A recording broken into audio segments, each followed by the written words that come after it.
Hello, so we are looking today at another study for sleep and dreaming. So we have got Freud and his history of an infantile neurosis, or what we refer to as the Wolfman. So like other videos, we're going to be looking at a little bit of background, what the study entailed, some evaluations, some exam style questions. So, some background then. The Wolfman approached Freud to help with his depression back in 1910. Now, Freud carried out psychoanalysis, which involved extensive interviews and analysis of his dreams to help uncover what they believed to be the hidden problems behind his illness.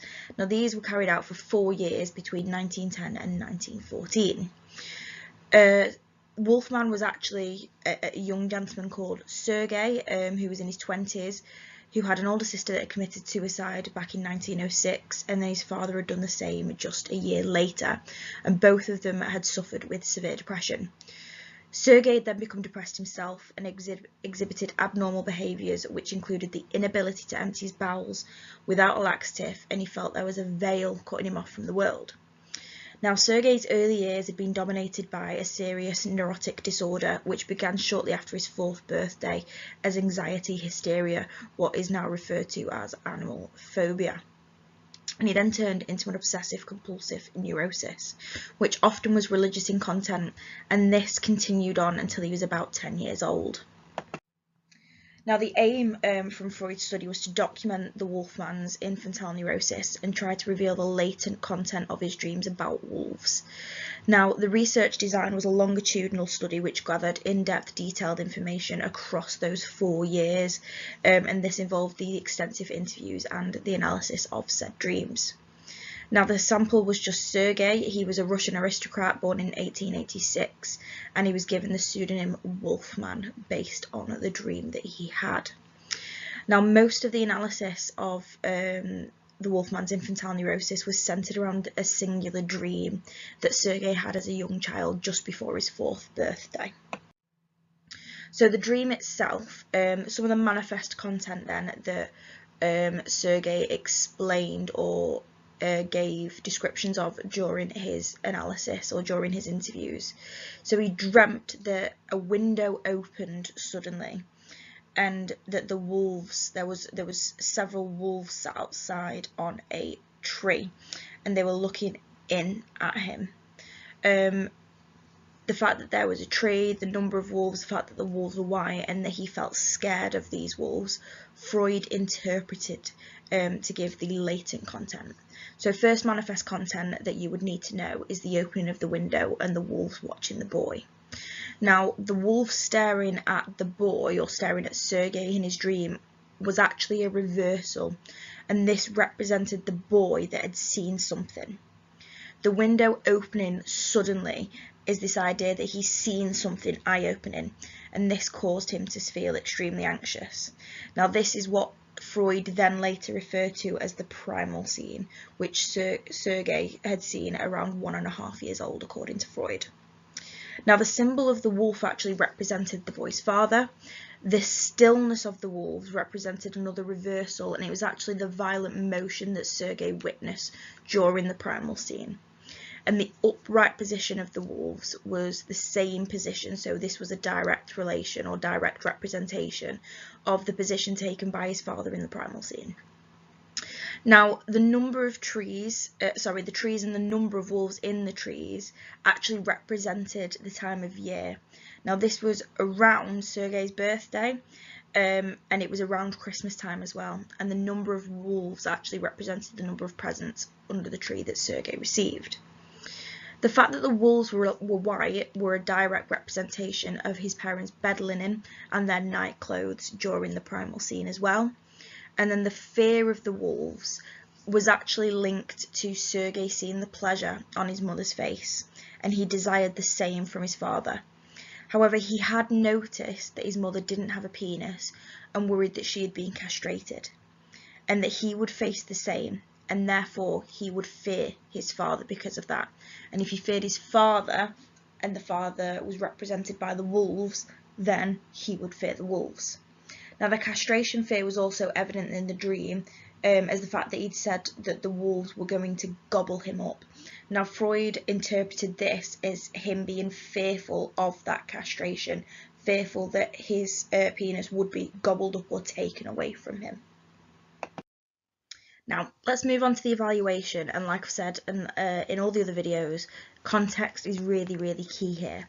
So the first thing I'm going to do, I'm going to give you a couple of seconds, pause it here if you'd like to have a go at the evaluation points on your own. I'm going to pop up a few clues, and then I'll continue straight on to expanding on those evaluation points. But like I said, if you'd like to pause it to have a go at expanding them yourself before replaying, so that you can see if your evaluation is the same or similar to what we've come up with. So we've got the use of qualitative data, the fact that it was a longitudinal study, the idea of subjectivity and validity for your evaluation points. So pause it here if you'd like to have a go at expanding on those evaluation points on your own. If not, we'll just continue through. So remember, context is key here. I've said it once, I've said it 1,000 times, context is key. That is where you're going to get your extra points, your extra marks in your evaluation. So we've got a good thing is the fact that it can be argued Freud carried out his interviews across 4 years, so linking this back to the longitudinal study. And he gathered large amounts of qualitative data, which was rich in detail. Now, it can be argued that this is good because it meant that Freud could gain a more in-depth knowledge of Sergei's thoughts, emotions, and his understanding of his dream. Now, that's really important again because you have to remember, we cannot directly see what people dream.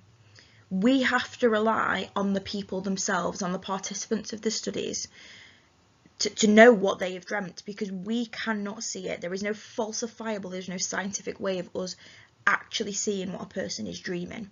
So it purely relies on this interview or this questioning process to make sure that we have got the most accurate view of a dream that we could get. So real strength for Freud here is that he does do it for 4 years, and he's got loads and loads of detail, he's got loads and loads of data to back it up.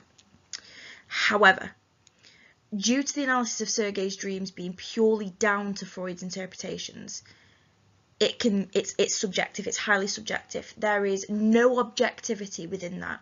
There is no one else saying or giving an opinion as to what it might be. This is Freud's interpretation of a dream. There is no way of actually measuring that in a scientific way either. So it is purely subjective, purely down to Freud's interpretation. And then last but not least, we've got Sergei being asked to recall the dreams in interviews over a 4-year period. Now, we've said that this is a good thing just a minute ago. However, it was noted in the write-ups how sometimes the description of the dream did actually alter and did change, meaning that we do have to question the validity of the dream and how Sergei was describing it. And this means the same has to be said about the analysis. If the dream is described in different ways, surely the latent content also isn't as valid as what Freud would potentially think it is. When it comes to contextualizing, we need to make sure that we have got those little snippets of information that are purely for this study, and that's where you'll get those extra marks. So the idea of the dream being recalled slightly differently, the fact that Freud carried out the interviews, of his thoughts, emotions, understandings of his dream, potentially adding some information about the dream there as well, and that will hopefully put in for the full PEC of your evaluation. Okay, last but not least then, we've got some exam practice style questions. So first one, which method did Freud use to study the Wolfman? Nice and easy, 1 mark. Now, a lot of people might go down the route of saying it was a longitudinal study. You're not wrong, it absolutely was. It was done over 4 years. However, he also used interviews. But the main premise of this study is that he was solely focusing on the Wolfman. So when we look at one or a small group of people, this is what we call a case study. So the answer is technically a case study. Now, you could write a longitudinal case study, you would still get the mark. If you were uncertain as to which way round you could go, you could absolutely write a longitudinal case study. Second question for us to look through then is identify strength of Freud's 1918 dream analysis study of the Wolfman. Now, this is a real life exam style question that has come up previously in one of the specimen papers. So, you know, it absolutely is possible to get a question like this again. However, this one's only worth 1 mark.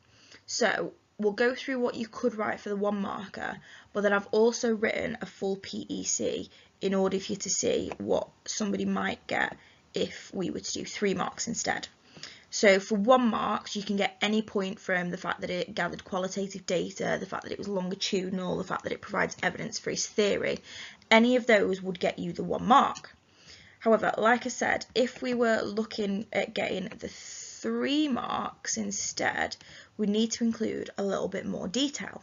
So I've written, it could be argued that a strength of Freud's analysis of the Wolfman was that it was longitudinal research. You get that 1 mark there for that. Freud carried out his interviews across 4 years and gathered large amounts of qualitative data which was rich in detail. Nice little 2nd mark there. So we've got our P there, so that's our point, is that it was longitudinal. We've then got evidence to support it, is that it was done across 4 years and gathered large amounts of data through interviews. And then last but not least, the comment, why is this good? This is good because it meant that Freud could gain a more in-depth knowledge of Sergei's thoughts, emotions and understanding of his dreams. There we go, PEC. Okay, I hope this was really useful for you guys. Obviously, look back at any other videos. You can watch this as many times as you want. There's lots more exam style practice questions that you can use in your workbooks as well. Hope this was helpful. Thank you.